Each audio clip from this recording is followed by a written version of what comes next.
Good morning आप सभी को। अंबर ऑनलाइन क्लासेस में आप लोगों का स्वागत है। पिछले क्लास में आप लोगों को बताया गया कि गद्य खंड में कैसे क्वेश्चन पूछे जाते हैं, कहाँ से क्वेश्चन आते हैं, ऑब्जेक्टिव में किस प्रकार के क्वेश्चन बनते हैं और सब्जेक्टिव में किस प्रकार के क्वेश्चन बनते हैं। और आज की क्लास में हम दिगंत भाग 2 के ही पद्य खंड को पढ़ने जा रहे हैं। उसी को शॉर्टकट में पढ़ेंगे ताकि बोर्ड एग्जाम में सारे क्वेश्चन बन जाए, ऑब्जेक्टिव भी और सब्जेक्टिव भी। तो जल्दी से आप लोग जुड़ जाइए और जो भी अभी तक चैनल को लाइक सब्सक्राइब नहीं किए हैं जल्दी से लाइक सब्सक्राइब कीजिए और जुड़िए। कमेंट बॉक्स में जल्दी जल्दी लिखिए।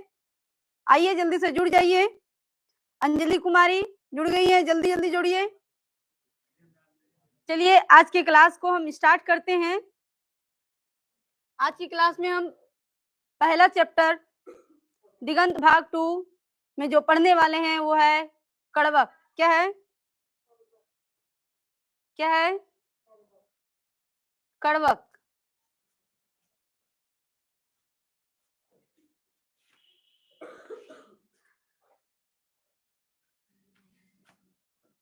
काव्य खंड में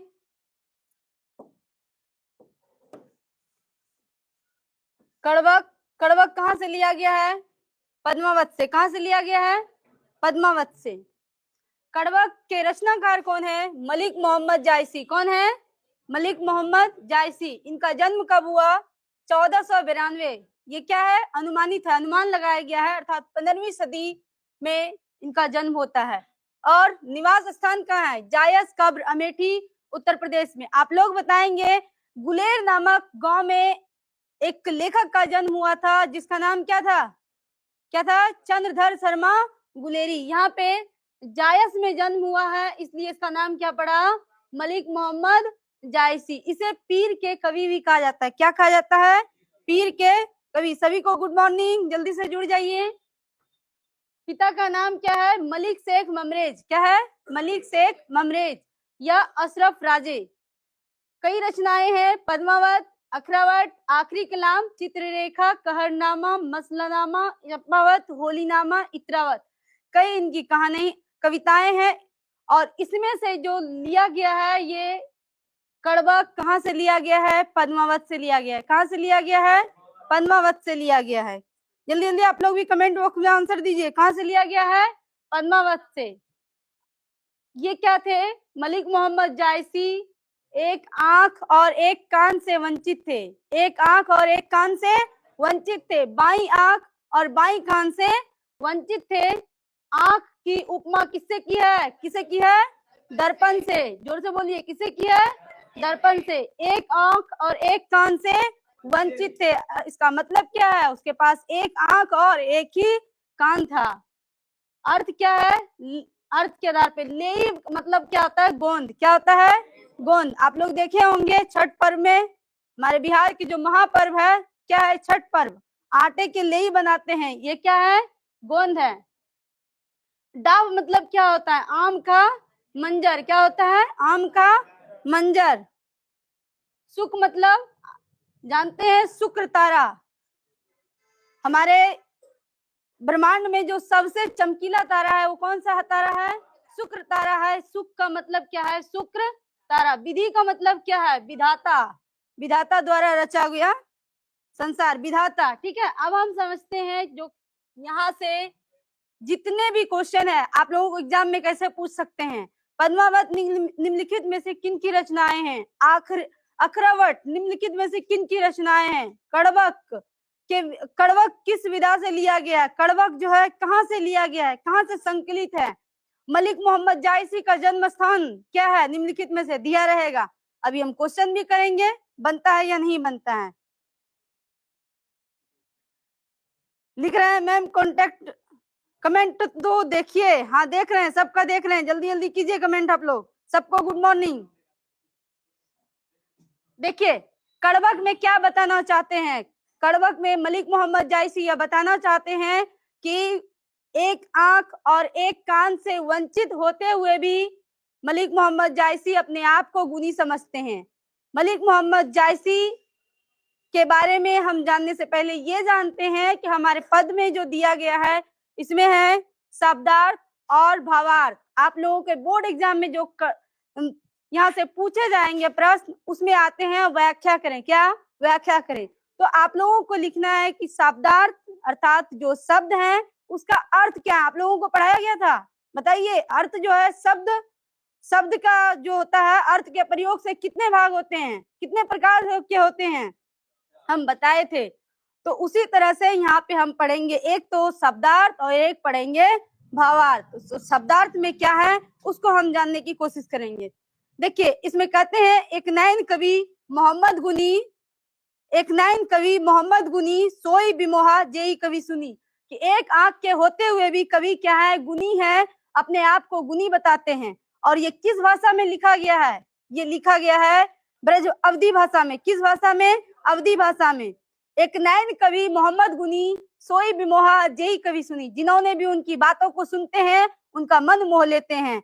चांद जई जग विधि अवतारा दीन कलंकिनी उजियारा, कि इस संसार में मलिक मोहम्मद जायसी कहते हैं कि हमें चांद के तरह अवतार लिए हैं। एक चांद की तरह है कि चांद में भी दाग और धब्बे होते हुए भी वो रोशनी देती है। जिस तरह कहते हैं रोशनी चांद से होती है सितारों से नहीं। अब मोहब्बत किससे होती वो बात नहीं है, लेकिन यहाँ पे है कि रोशनी चांद से होती है सितारों से नहीं। ठीक उसी तरह से चांद में कितने भी कलंक हैं, दाग हैं, धब्बे हैं, फिर भी रोशनी किससे होती है, चांद से ही होती है। अब फिर कहते हैं जग सुझा एक ही नहीं नामा हुआ सुख असनक्तन वहां। इसका मतलब क्या हुआ, जग सुझा मतलब पूरी दुनिया को उन्होंने सिर्फ एक ही आंखों से देखे हैं। हुआ सुख असनक्तन वहां मतलब कि जो सूर्य ग्रह उग रहे हैं, सूर्य तारे उग रहे हैं नक्षत्रों में, सभी नक्षत्रों में शुक्र ग्रह सबसे अधिक चमकीला है। ठीक उसी तरह मलिक मोहम्मद जायसी अपने आप को बताते हैं कि एक आंख और एक कान के रहते हुए भी वो शुक्र तारे की तरह ही चमकीला है। अब कहते हैं जो लही अम्ही डाब न होई तो लही बसई सुगंध न सोई। कहते हैं कि जब तक आम में मंजर नहीं आती है तब तक उसमें भी सुगंध नहीं होती है। ठीक उसी प्रकार जब तक आप लोग भी मेहनत नहीं करेंगे तब तक फल की चिंता करना भूल जाइए, तब तक रंग नहीं आएगी। अब कहते हैं किन समुद्र पानी जो खारा तो अति भय असुझ अपारा। समुद्र का पानी इतना भी खारा होते हुए भी वो अपने खारेपन से प्रसिद्ध नहीं है, बल्कि वो किससे प्रसिद्ध है, अपार से प्रसिद्ध है, कि वो अपने विस्तार से प्रसिद्ध हैं।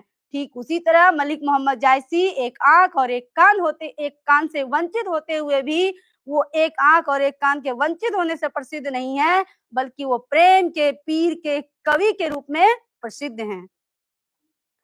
जो सुमेरु त्रिशूल विनाशा भाग कंचन गिरी आग कैसा। जैसे ही सुमेरु पर्वत को भगवान शिव ने त्रिशूल से विनाशे थे तो वो क्या हो गए थे, कंचन के समान हो गए थे, कंचन जैसे। जो लई घड़ी कलंक न कारा कांच होई न कंचन कारा। कहते हैं जब तक घड़िया भी अर्थात जब तक सुनार भी सोने में तेज नहीं करते हैं, सोने को नहीं शुद्ध करते हैं, तब तक उसमें भी चमक नहीं होती है। ठीक उसी तरह से हम मानव का जीवन भी है, जब तक हम लोग इसमें मेहनत नहीं करेंगे तब तक हम लोग भी सफल नहीं हो पाएंगे। कहते हैं एक नैन सब जस दर्पण और तीहू निर्मल भाव सब रूपवंत गही जे वही कवि साव। कहते हैं जितने भी रूपवंत लोग हैं सब लोग बैठे रह गए हैं और हमारी बातों को सिर्फ सुनते रह गए। दरअसल ये बात क्यों कहें, क्योंकि लेखक को सिर्फ एक आंख और एक कान है। वो अपने आप को ये बताना चाहते हैं कि हम कितना भी कष्ट में रहें लेकिन फिर भी हम अपनी कष्ट को ना देख के हम आगे की ओर गति करें, आगे की ओर बढ़े तो हमें अवश्य ही एक ना एक दिन सफलता जरूर मिलेगी। दूसरे में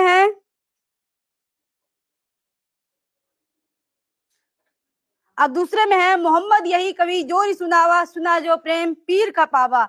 मोहम्मद ये कवि जो है प्रेम के पीर की गाथा को जोड़ के सुनाते हैं। और कैसे जोड़ के सुनाते हैं जरा समझिए। जोरी लाई रक्त के लेई, उन्होंने प्रेम के पीर को रक्त के लेई से जोड़ते हैं। और उसमें कैसे गाढ़ी प्रीत नैन जल भेई, उसमें आटे की जो लेई तैयार करते हैं उसमें जो पानी मिलाते हैं उसमें लेखक क्या मिलाते हैं, आंख के आंसू, गाढ़ी प्रीत नैन जल भेई। किसमें, खून में।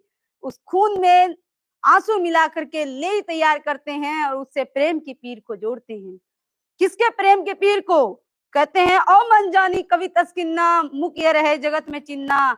कोई इस दुनिया में नहीं रहा, सिर्फ उसकी कहानी शेष बस जाती है। कहाँ सौ रत्न सेन अस राजा, कहाँ सुवासी बुद्धि उजारा। कहाँ रहे वह रत्न सेन के राजा जिन्होंने बुद्धि को उपजाया। कहाँ अलाउद्दीन सुल्तान, कहाँ राघव किनोब खान। कहाँ रहे वो अलाउद्दीन खिलजी जिन्होंने कितनी बार आक्रमण किए। कोई इस दुनिया में नहीं रहा। कहाँ पद्मावती, कहाँ स्वरूप पद्मावती रानी। कोई न जग रहा, सिर्फ जग रही कहानी। पद्मावती रानी इतनी सुंदर थी, फिर भी वो इस दुनिया में नहीं रही, सिर्फ उसकी कहानी ही शेष बची रही। तब लेखक कहते हैं धनी सौ पुरुष जस कीर्ति जासु, फूल मरे पर मरे न बासु। कहते हैं धनी वही पुरुष है जिनकी इस दुनिया में आज भी कीर्ति है। अरे फूल तो मर जाते हैं लेकिन उसका नाम कभी भी नहीं मरते हैं। कई ने जगत जस बेचा, कई ने लिन जस मोल। जो ये पढ़े कहानी हम सुवरे दुई बोल। किन्हीं ने क्या किए, किसी को खरीद लिए, किसी को बेच लिए, किसी पे आक्रमण कर दिए। इस तरह से कई बातें करते हैं, लेकिन इस दुनिया में कोई नहीं रहता, सिर्फ उसका कर्म ही रहता है, उसका नाम ही रहता है। तो लेखक यहाँ पे क्या कहें शब्दार्थ के तौर पे, उसे हम समझा दिए। अब हम दूसरी कविता की ओर चलते हैं जिसका नाम है पद। क्या है? पद। ठीक है, इसमें क्वेश्चन क्या पूछे जा सकते हैं? इसमें क्वेश्चन जो पूछे जा सकते हैं, एक नैन कवि मोहम्मद गुनी, सोई बिमोहा जय कवि सुनी। दे देगा ऊपर में, व्याख्या करें अपने शब्दों में। चार इसमें से टोटल 4 क्वेश्चन रहते हैं। व्याख्या में कितने रहते हैं? व्याख्या में 4 क्वेश्चन रहते हैं। और इस 4 क्वेश्चन में 2 प्रश्न जो रहते हैं, 2 प्रश्न कविता से रहते हैं और 2 प्रश्न किससे रहते हैं? 2 प्रश्न रहते हैं कहानी से। किससे? कहानी से। और इस 2 प्रश्न में जो पूछे जाते हैं व्याख्या में यही पूछ लिए जाएंगे। एक नैन कवि मोहम्मद गुनी, सोई बिमोहा जय कवि सुनी। इसमें से आप लोगों को 4 में से सिर्फ का सिर्फ कितना लिखना है? 2 लिखना है। कितना लिखना है? 2 लिखना है। एक प्रश्न पे 4 नंबर तो 2 प्रश्न पे 8 नंबर। और कहाँ से आएगा? इसी व्याख्या से आएगा। इसलिए आप लोग व्याख्या लिखिएगा। अब दूसरा है पद। ये किसके पद है? सूरदास की पद है। किसका पद है? सूरदास का। इसमें देखिए क्वेश्चन है, कवि ने एक आंख की तुलना दर्पण से क्यों की? क्योंकि भाव स्पष्ट कीजिए। जो लही अमही डाब न होई, तो लही सुगंध बसई न सोई। इसका भाव स्पष्ट करना है, भावार्थ लिखना है। अब देखिए दूसरा है पद। किसका पद है? सूरदास। अभी तक हम लोगों ने पढ़े मलिक मोहम्मद जायसी। किसके बारे में पढ़े? मलिक मोहम्मद जायसी, बाई आंख और बाई कान से वंचित। अब जो हम पढ़ने जा रहे हैं सूरदास, अर्थात कह सकते हैं उसका दोनों ही आंख खत्म है, दोनों ही आंख से गायब है। तो सूरदास दोनों ही आंख से क्या है? वंचित है। क्या है? वंचित। क्या बात कर रहे हैं आप लोग? सूरदास दोनों ही, वहां मत देखिए, यहाँ देखिए। सूरदास दोनों ही आंखों से क्या है? वंचित है। वात्सल्य रस कवि, अर्थात सूरदास किसकी भक्ति में लीन रहते थे? कृष्ण भक्ति में लीन रहते थे। किसकी भक्ति में? कृष्ण भक्ति में। और यहाँ किस रूप का वर्णन? वात्सल्य मतलब बच्चा वाला रूप का वर्णन किया गया है। यहाँ पे नेत्रहीन थे, कृष्ण भक्ति में निपुण। भाषा कौन सा है? ब्रज भाषा। जन्म कब हुआ? 1478। सोचिए भक्ति काल का वो दौर था। अनुमान निधन हुआ 1583 ईस्वी में। दीक्षा गुरु कौन है? वल्लभाचार्य, महाप्रभु वल्लभाचार्य। मार्ग पुष्टि मार्ग, रचनाएं कई सारे हैं। सूर सागर है, साहित्य लहरी है, राधा रसकेली है, सूर सारावली है। कन्या मतलब क्या होता है? गोद। कन्या मतलब गोद, अर्थात भगवान श्री कृष्ण किस तरह अपने माता पिता के गोद में बैठ के खाते हैं, कैसे गिराते हैं धरती पर, इन सारी चीज का वर्णन किया गया। धरनी मतलब पृथ्वी। धरनी में अब बताइए तो पृथ्वी जो है तत्सम है या तद्भव है? पृथ्वी क्या है? आप लोग कमेंट में बॉक्स में आंसर दीजिए। पृथ्वी क्या है? पृथ्वी क्या है जी? जल्दी जल्दी आंसर दीजिए। पृथ्वी क्या है? तत्सम है। अंबुज मतलब कमल, वृंद मतलब समूह, अचमन मतलब कुल्ला करना। अचमन मतलब कुल्ला करना। अब समझिए इसमें क्या कहते हैं, जरा इसको समझते हैं। सूरदास ने जो ये लिखे हैं इसमें भी दो पद में है। इसमें कहते हैं पहले पद में जो उपमा दिए गए हैं श्री कृष्ण को जगाने के लिए कई तरह की उपमा दिए हैं, कई ऐसे एग्जाम्पल दिए हैं। देखिए भगवान श्री कृष्ण गाय दौड़े दौड़े बछड़े की ओर जा रही हैं, बछड़ा आ रही हैं, मुर्गे चहक बोलने लगे हैं, कई ऐसी उपमाएं दी हैं, उसके बारे में समझते हैं। इसमें कहते हैं जागिए ब्रजराज कुमार कमल कुसुम फूले हे श्री कृष्ण, अब तो जग जाइए कमल के फूल खिल चुके हैं। सुबह जैसे ही होता है कमल का फूल खिल जाता है। कुमुद विरिंद संकुचित भय भृंगलता भूले, कि कुमुद के फूलों ने अपनी सारी पंखुड़ियों को समेट लिए हैं और भौरे उसमें गुनगुना रहे हैं। तमचर खग रोर सुधू बोलत बन रही, कि मुर्गे मुर्गियां सभी बोलने लगे हैं। रामवती गौ खरी कानी में बछड़ा ही धाई, रामवती गौ, रामना मतलब क्या, गाय जो आवाज लगाती है उसको क्या कहते हैं, रामना। रामवती गौ खरी कानी में गाय आवाज लगा रही है, बछड़ा ही धाई, बछड़ा दौड़े दौड़े गाय के पास आ रही है। विधु मलिन रही प्रकाश गावत नर नारी, चंद्रमा का प्रकाश धीरे धीरे समाप्त हो रहा है और सूर्य का प्रकाश आ रहा है, फैल रहा है। सूर्य श्याम प्रात उठो अंबुज कर धारी, हे श्याम अब तो जग जाओ सुबह हो चुका है। पहले पद में श्री कृष्ण को जगाने के लिए कई उपमा दिए हैं और दूसरे पद में जेवंत श्याम नंद की कन्या, मतलब जैसे श्याम, कन्या मतलब गोद, गोद नंद बाबा के गोद में बैठ करके कैसे खा रहे हैं इसकी कथा है। कछुक खात कछु धरनी गिरावत, कहते हैं ना कुछ, ब्रज भाषा में क्या कहते हैं, कछुक, कछुक खात, खात मतलब खाना, कुछ खा रहे हैं। कछुक धरती गिरावत मतलब कुछ खा रहे हैं, और कुछ धरनी, धरनी मतलब धरती, कुछ धरती पर गिरा रहे हैं। छवि निरक्ति नंदरानिया, छवि मतलब उस दृश्य को देख रही है कौन, नंद बाबा की पत्नी अर्थात उसकी माता जी। बड़ी बड़ा बेसन, बेसन बहु भांतनी व्यंजन विविध अंगानिया, और क्या है थाल में परोसे विभिन्न प्रकार के बड़ी बड़ा बेसन से बने हुए सामग्री हैं। डारत खात लेत अपनों कर रुचि मानत दधी दोनिया, की डारत खाने में उसकी बहुत ज्यादा रुचि है। आपुन खात नंद मुख नावत सो छवि कहत नदनिया, अपना भी खा रहे हैं, आपुन खात अपना भी खा रहे हैं और नंद बाबा को भी खिला रहे हैं। ऐसी छवि सो छवि कहत न धनिया, ऐसी छवि को वर्णन करना हम कह ही नहीं सकते हैं कि ऐसी छवि को वर्णन हम किस शब्दों में करें। जो रस नंद यशोदा विलसत तो नहीं त्यों भवानिया, कहते हैं जो खुशी नंद बाबा और यशोदा को मिल रही है वैसी खुशी पूरी दुनिया में कहीं भी नहीं है। सो नहीं त्यों भवानिया, वैसी खुशी, त्यों मतलब तीनों लोकों में घूमने के बाद भी वैसी खुशी नहीं मिल पाएगी। भोजन कई नंद अचमन लिन्हा, भोजन करने के बाद जब श्री कृष्ण कुल्ला करते हैं और जो खाना बच जाता है पात्र में, थाल में, तो उसे कहते हैं मांगत सूरज उठानिया, कि यदि उस जूठे हुए भोजन भी हमको मिल जाए तो हमारे जीवन की सारी पीड़ा खत्म हो जाती है। ये थी सूरदास की भक्ति श्री कृष्ण के प्रति। तो आपने देखे, दूसरा है पद। ये कौन सा पद है, तुलसीदास का पद। कौन सा पद है, तुलसीदास का पद। ये कहां से लिया गया है, विनय पत्रिका से। कहां से लिया गया है, विनय पत्रिका से लिया गया है। कवि का नाम है तुलसीदास। किस भक्त में लीन, राम भक्त। किस भक्त में, और सूरदास कृष्ण भक्त, तुलसीदास राम भक्त। जन्म कब हुआ, 1543। कहाँ हुआ, राजापुर बांदा उत्तर प्रदेश में। मूल नाम, जब यह जन्म हुआ था तो पहली बार इन्होंने राम बोला था। क्या बोला था, राम, इसलिए इसका नाम क्या हो गया, राम बोला। और दूसरा नाम तुलाराम। एग्जाम में क्वेश्चन पूछे जाते हैं, राम बोला निम्नलिखित में से किस रचनाकार का नाम है, किसका बचपन का नाम है, बताइए। तो किसका होगा, तुलसीदास। तुलाराम किसके बचपन का नाम है, क्या होगा, तुलसीदास।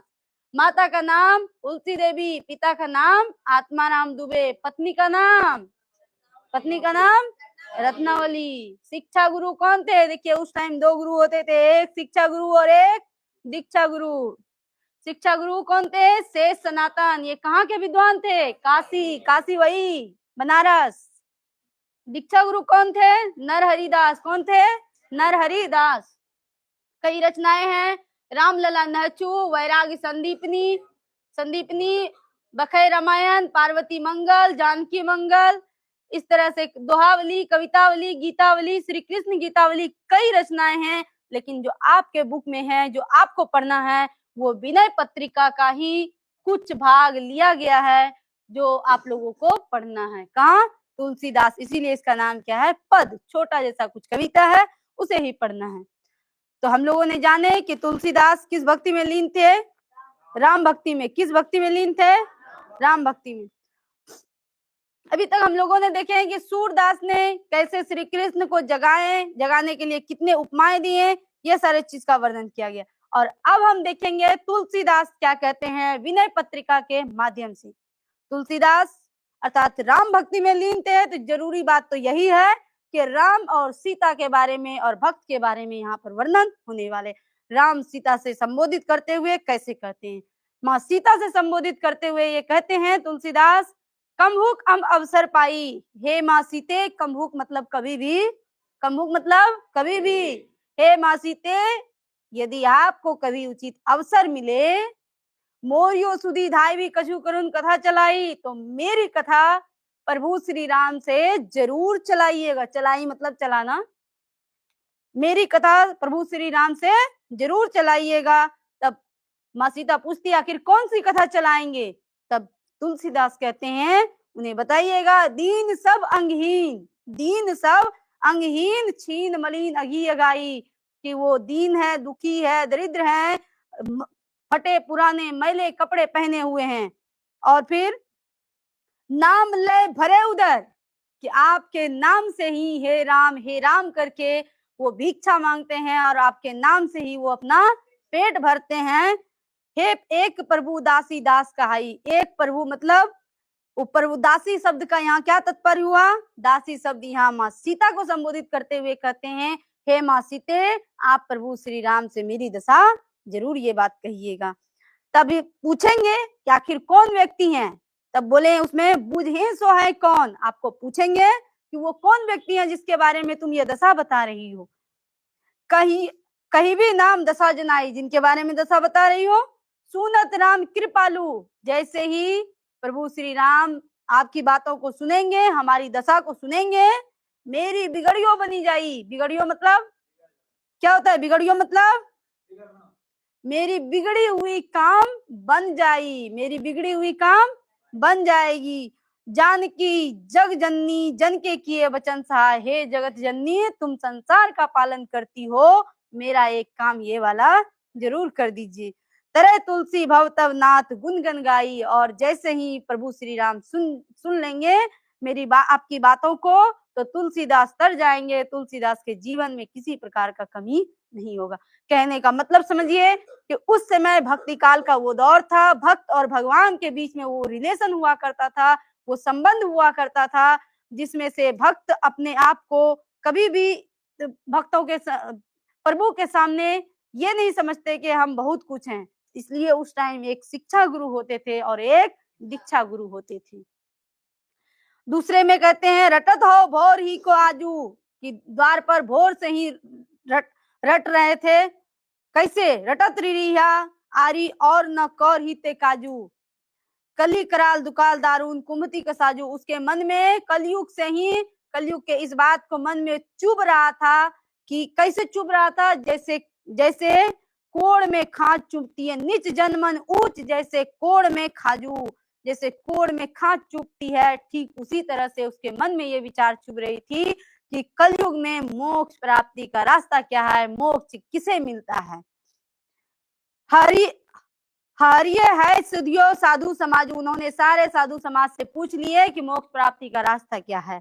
मोहि से कहूं कहूं कोई तिन्हू कहियो कुशल राजू, उन्होंने सभी से पूछ लिए लेकिन किसी ने नहीं बताया। सभी लोगों ने एक बात बोले, दीनता दरिद्र दलय को कृपा बारिधि बाजू, वो दीन भी थे, दरिद्र भी थे, भिखारी भी थे, दीन के दशरथ राय के तू बनिए थे सिर ताजू। उन्होंने एक बात में कहा कि प्रभु श्री राम के सामने ही मोक्ष की रास्ता है, मोक्ष यदि पाना है तो प्रभु श्री राम के शरण में ही मोक्ष है। इसलिए मोक्ष पाना अर्थात जब लोग मर जाते हैं तो एक ही चीज लिखता है, राम नाम सत्य है और सबकी यही गत है। तो राम नाम सत्य, इसीलिए उन्होंने कहा कि मोक्ष प्राप्ति का एकमात्र रास्ता है प्रभु श्री राम का चरण, और उससे बड़ा कोई रास्ता नहीं है। तो हमने देखे। अब ऑब्जेक्टिव में दूसरा है छप्पय। देखिए छप्पय में क्या है, एक छंद है छप्पय में। छप्पय मतलब जिसमें 6 पंक्तियां होते हैं, 6 छंद होते हैं। इनके रचनाकार कौन है, नाभादास। ये भी किस भक्त में लीन थे, राम भक्त में। समय देख रहे हैं आप लोगों ने, कहानी पढ़े, कहानी में आप लोगों ने आधुनिक युग की चीजें पढ़े, आधुनिक में क्या क्या चीज हो रही है, कैसे हो रहे हैं, उन सारे चीज को पढ़े। लेकिन जैसे ही आप कविता में आए तो आपने देखे कि भक्ति में कैसे लोग भक्त में लीन होते थे, भक्ति में लीन होते थे, प्रभु श्री राम के साथ रिश्ता जोड़ रहे हैं, श्री कृष्ण के साथ रिश्ता जोड़ रहे हैं। कई इसमें धारा किस काल का है, भक्ति काल के। किस काल के, भक्ति काल के। जन्म कब हुआ, अनुमानित ये भी है। निवास स्थान कहाँ है, वृंदावन। निधन 1600 ईस्वी, ये भी अज्ञात। दीक्षा गुरु कौन है, स्वामी अग्रदास। कौन है, अग्रदास, इसी को अग्रली भी कहते हैं। कई रचनाएं हैं, भक्तमाल, अष्टयाम, ब्रज भाषा, अष्टयाम। और ये जो छप्पय लिया गया है, कहाँ से लिया गया है, भक्तमाल से। कहाँ से लिया गया है, भक्तमाल से। इसमें भी 2 कवि का जिक्र होता है, एक का नाम है सूरदास और एक का नाम है कबीरदास। सूरदास क्या थे, आप लोगों ने पिछले अभी ही पढ़े हैं कुछ देर पहले। सूरदास में क्या पढ़े कि कृष्ण भक्ति में लीन, तो बात भी किसकी करेंगे, कृष्ण भक्ति का करेंगे। और कबीरदास क्या थे, निर्गुण शाखा के थे, जात पात कुछ भी वो नहीं जानते थे, वो सीधा समझते थे कोई जात पात नहीं होते हैं। तो कबीरदास निर्गुण से थे और सूरदास श्री कृष्ण भक्ति में लीन थे। दूसरा है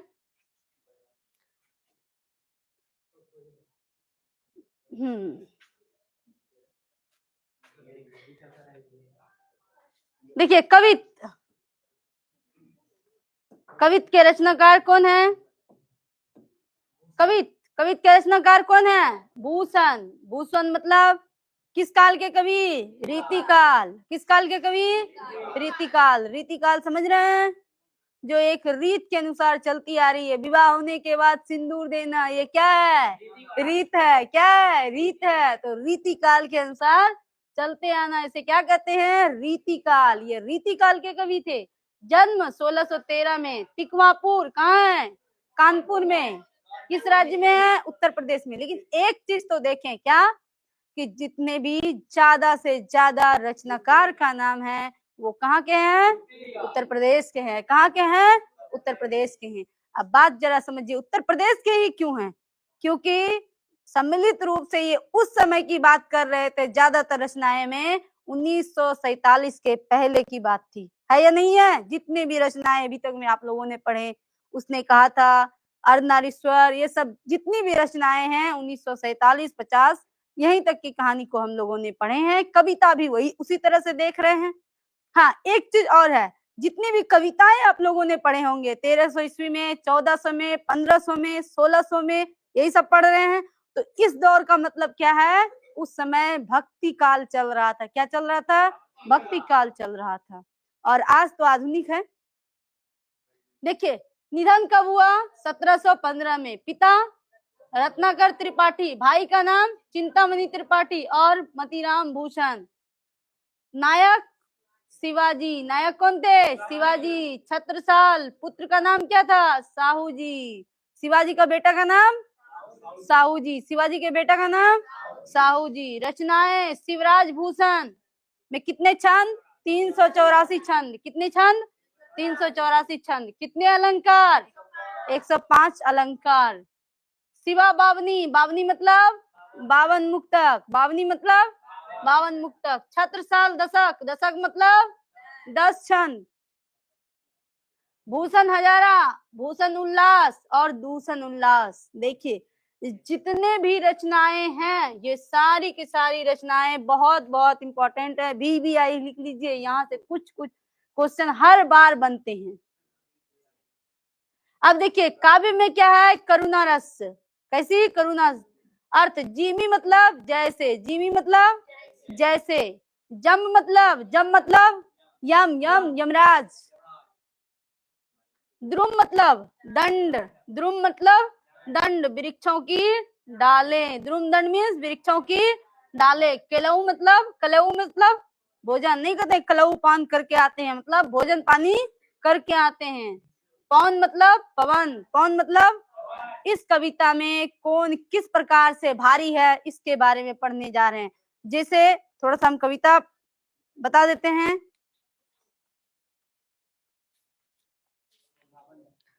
इसमें कहते हैं इंद्र जीवी जम पर, बावड़ जीव अम पर। जिस तरह इंद्र जो है भगवान यम पर भारी है, बाड़व जिस तरह अम पर भारी है, रावण सदम पर रघुकुल राज है, पौन बारही बा पर शंभु रश्मि ना पर। इसका मतलब क्या हुआ, जिस तरह से इंद्र भगवान यमराज पर भारी पड़ते हैं, ठीक है, उससे बलशाली है, तो जितनी भी इस तरह से भारी, कौन किस पे भारी है, रावण पर भारी कौन होगा, राम। उसी तरह से पहले पद में कौन किस पर भारी है इसका वर्णन किया गया है। तो आप लोग जब व्याख्या लिखेंगे तो इसमें ये चीज जरूर लिखेंगे कि कहाँ से लिया गया है, किस पंक्ति से लिया गया है, इनके रचनाकार कौन है। दूसरा में अब देखिए, दूसरा पद में शिवाजी और साहू जी के बारे में बताते हैं। किसके बारे में, शिवाजी और साहू जी के बारे में। एक्चुअली था क्या, शिवाजी जो थे, छत्रपति शिवाजी थे, वो तलवार रखते थे। क्या रखते थे, तलवार रखते थे। और इन्हीं तलवार का बखान इसमें किया गया है। कहते हैं निक्षत मयांते मयूखे प्रलय भानु कैसी। जैसे ही शिवाजी की तलवार निकलती थी ऐसा लगता था कि प्रलय आ जाएगा। हम पहले बताएं आप लोगों को कि इस कविता में हम लोगों ने देखेंगे कि शब्दार्थ और भावार्थ क्या होता है। तो हम लोग शब्दार्थ को भी जान रहे हैं और भावार्थ को। यहाँ से कि शिवाजी के तलवार कैसे निकलती है, तलवार में उसके कितने धार होते हैं, ऐसा लगता है कि उसकी तलवार जब निकलती है तो काली जैसे काली घूमती है खून पीने के लिए, उसी तरह से उसकी तलवार निकलती है, तो उससे डर लगता है। और शिवाजी और छत्रपति के बारे में तलवार का बखान करते हुए किसने कहते हैं, भूषण ने कहते हैं। किसने कहते हैं, भूषण कहते हैं कि उसकी तलवार किस प्रकार से निकलती है।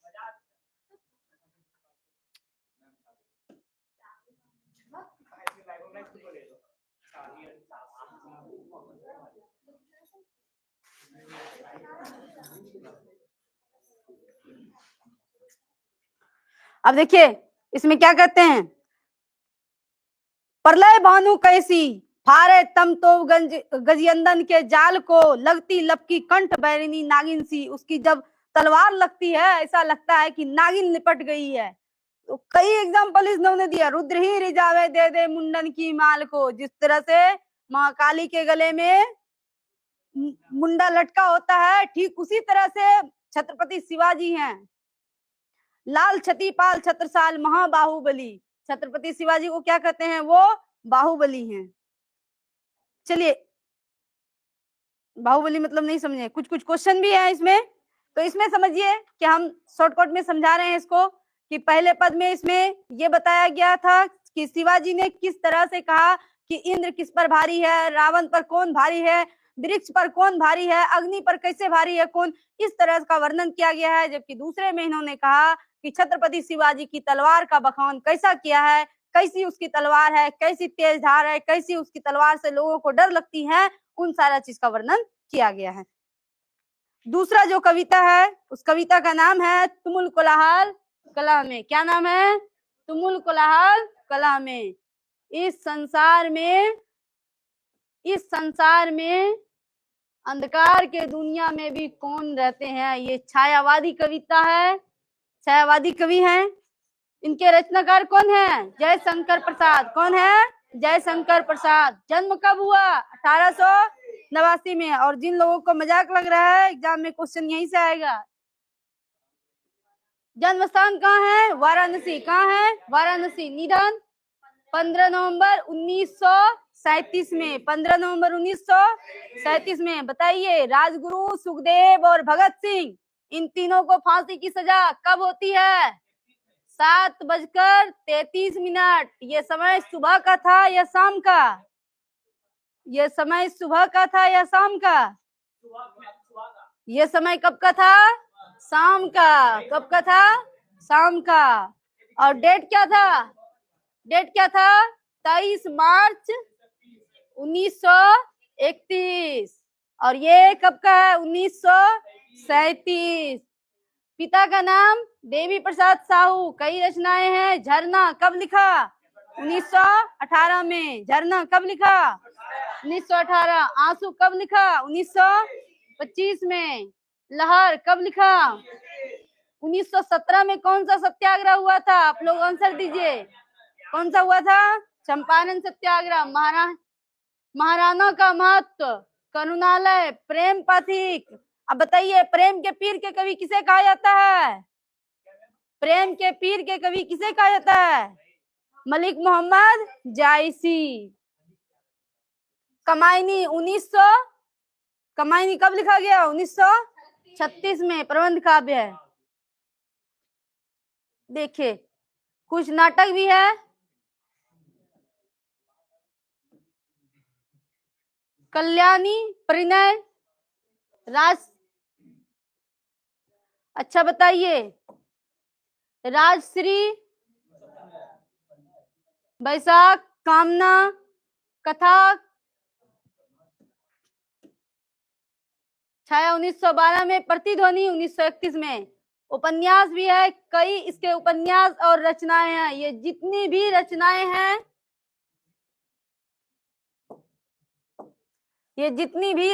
हैं, ये सारी रचनाएं भी आई है एग्जाम में आने वाला। अब समझते हैं तुमुल कोलाहल कलह में क्या कहते हैं इसको जरा। ये कविता हिंदी में है। इसमें कहते हैं, तुमुल कोलाहल कलह में मैं हृदय की बात रे मन, इस हल्ला गुल्ला के संसार में हृदय की बात सुनने के लिए कहते हैं। विकल होकर नित्य चंचल खोजती जब नींद के पल, चेतना थक सी जाती है। देखिए, पूरी कविता को हम नहीं पढ़ के समझाएंगे, हम कविता को शॉर्टकट में समझाते हैं कि तुमुल कोलाहल कलह में एक स्त्री होती है और एक पुरुष होते हैं। स्त्री पुरुष के लिए क्या क्या करती है, उन सारी चीज का वर्णन किया गया है। कहती है वो अपने पति के लिए हिमालय से ठंडी ठंडी हवा चलाती है। जब उन्हें गर्मी लगती है तो वो पंखा झेलती है। इस तरह का वर्णन करते हैं। अपने पति के लिए जितना भी काम होता है वो यहीं से किया गया। तुमुल कोलाहल कलह में इस संसार में अपना भी कोई है। और मरुस्थल में जैसे ज्वाला धधकती, पानी बूंद को तरसती, तो मैं वहां पे क्या करेंगे, एग्जाम्पल देते हैं कि जहां मरुस्थल ज्वाला धधकती, चाँद की कन को तरसती, मैं उन्हीं जीवन घाटी की सरस बरसात रे मान। अपने पति के लिए उन्होंने कहती है कि मरुस्थल में जिस तरह ज्वाला धधकते हैं, कोई भी चिंगारी फेंक दीजिए तुरंत आग लग जाती है, ज्वाला होती है, उसी तरह चाँद की कन की तरसती, चाँद की पक्षी होती हैं, कन मतलब पानी, पानी के लिए तरसती हैं। मैं उन्हीं जीवन घाटी की सरस बरसात रे मन। जब आपको इस तरह का कष्ट होगा हे प्रियवर, तो मैं उसी तरह से बरसूंगी जैसे कि पानी बरसती है, वर्षा होती है। इस तरह का कई तरह का वर्णन करते हैं। अब स्त्री पुरुषों के लिए अर्थात पत्नी अपनी पति के लिए क्या क्या कर सकती है, इस सब चीज का वर्णन इसी कविता में है, तुमुल कोलाहल कलह में। दूसरी कविता है सुभद्रा कुमारी चौहान। क्या है? सुभद्रा कुमारी चौहान की कविता का नाम क्या है? पुत्र वियोग। स्पष्ट है, पुत्र वियोग। पुत्र वियोग में क्या कहना चाह रहे हैं जरा देखिए। पुत्र वियोग कहाँ से लिया गया है? मुकुल से। कहाँ से लिया गया है? मुकुल से लिया गया है। इनके रचनाकार कौन है? कवित्री का नाम है सुभद्रा कुमारी चौहान। अब पुत्र वियोग से क्या स्पष्ट होता है कि माँ और बेटे की जुदाई हो जाती है, पुत्र की जुदाई हो जाती है, पुत्र की मृत्यु हो जाती है, पुत्र से बिछड़ जाते हैं, तो उन्हें किस प्रकार का कष्ट झेलना पड़ता है, इसी का वर्णन किया गया है। जन्म 16 अगस्त 1904 में। जन्म कब हुआ था? 16 अगस्त 1904 में हुआ था। कहाँ हुआ था? कहाँ हुआ था? निहालपुर, इलाहाबाद। कहाँ? उत्तर प्रदेश। समझ में आ रहा है ना? निधन कब? 1948 में। निधन कब हुआ? 15 फरवरी 1948 में, बसंत पंचमी के दिन। माता का नाम श्रीमती धीराज कुमार, पिता का नाम ठाकुर रामनाथ सिंह। पति का नाम ठाकुर लक्ष्मण सिंह चौहान। कहाँ थे, कहाँ के हैं, कहाँ के हैं, मध्य प्रदेश। और सुभद्रा कुमारी चौहान कहाँ की है, उत्तर प्रदेश। कहाँ की है, उत्तर प्रदेश के। और उसके पति मध्य प्रदेश के। 1919 ईस्वी में विवाह हुआ। कब, 1919 ईस्वी में। और 1948 ईस्वी में निधन हुआ। कब हुआ, 1948 ईस्वी में। उसके स्कूल मित्र जो है वो महादेवी वर्मा है। कौन है, महादेवी वर्मा। कई रचनाएं इन्होंने भी लिखे हैं। कविता मुकुल 1930 में, त्रिधारा, बिखरे मोती, सभा के खेल, ये सारी इनकी क्या है, रचनाएं हैं। क्या है, रचनाएं। अब दूसरा है,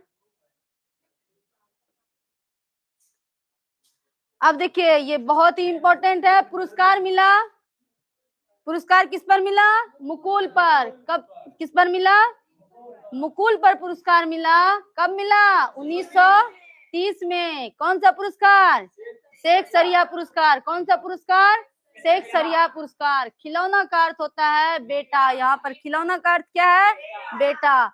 इसमें ये बताना चाहते हैं मानो कि आज दिशाएं भी हंसती है उल्लास विश्व पर छाया, मेरा खोया हुआ खिलौना अब तक मेरे पास ना आया। इसका कहने का मतलब है कि आज पूरी दुनिया में खुशी का माहौल है, लेकिन मेरे पुत्र की मृत्यु हुई है और अभी तक वो मेरे पास नहीं आया है। शीत न लग जाए इस भय से नहीं गोद से जिसे उतारा, छोड़ काम दौड़ कर आई माँ कहकर जिस समय पुकारा। कहते हैं जब बेटा छोटा होता है, बच्चा छोटा होता है, उसे कई तरह की डर होती है। कहीं शीत न लग जाए, धूप न लग जाए, उसे गोद से नहीं उतारते हैं। लेकिन जब उसकी असमय मृत्यु हो जाती है तो माँ कितनी विवश हो जाती है। उसे लगता है उसका इस संसार में कोई नहीं है, सब कुछ उसका खत्म हो गया है, उसे जीने का मन नहीं करता है। तो इसलिए कहते हैं मेरे भाइयों, मेरे बहन भाई तुम्हें भूल सकते हैं, पिता भले ही तुम्हें बुलावे, किंतु रात दिन की साथी माँ कैसे अपना मन समझावे। तुम्हें पिता भूल सकते हैं, भाई भूल सकते हैं, बहन भूल सकते हैं, लेकिन लेकिन तुमको जो 9 महीना पहले से जानती है और सबों से, वो तुम्हें कैसे भूल सकती हैं। तो पुत्र वियोग में, पुत्र के बिछड़ जाने पर माँ को कितनी सारी परेशानी होती है, इसका वर्णन करती है सुभद्रा कुमारी चौहान। और ये कहती है कि असमय मृत्यु होने पर माँ को बहुत सारी पीड़ा झेलनी पड़ती है। इसलिए दोस्तों इस ऐसी हरकत कोई नहीं करेंगे जो कि असमय मृत्यु कर लेंगे। कोई फांसी के फंदे पे लटक जाते हैं, कोई कुछ और कर लेते हैं। ठीक है, तो इस तरह से कोई बात नहीं होनी चाहिए। अब हम आज टोटल कितनी कविताएं पढ़ा दी हैं, 7 कविताएं पढ़ा दी हैं। नेक्स्ट क्लास में फिर हम और 6 कविताएं पढ़ा देंगे और फिर मिलते हैं नेक्स्ट क्लास में। तब तक के लिए बाय बाय।